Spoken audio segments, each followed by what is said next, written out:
मी सगळं भाजून घेतलं आहे. तुपात छान एकदम भाजून घेतलं. काय सुगंध येतो. आता मी ह्याच्यात 100 ग्राम खवा टाकते. खवा टाकून छान परतून घेतले आपण आता.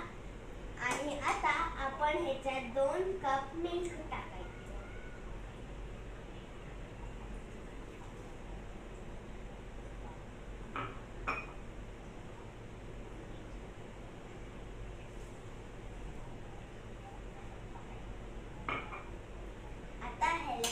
हलवून घ्यायचं. तुम्हाला जेवढी साखर पाहिजे तेवढी तुम्ही टाकू शकता त्याच्यात.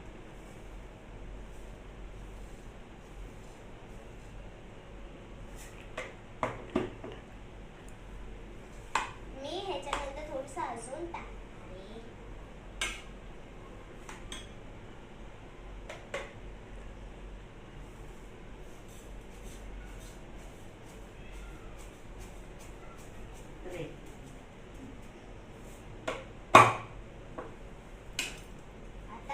हलवून घ्यायचं. पण ह्याच्यावर एक मोठी ताट ठेवायचं.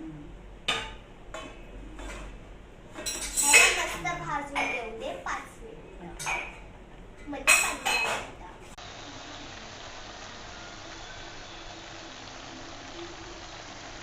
आणि मग लास्टला तुम्ही चपातीच्या सोबत खावा, कशासोबत पण खावा. हा बिलकुल सॉलिड असणार. हे बघा, हे बघा काय मस्त आहे यार.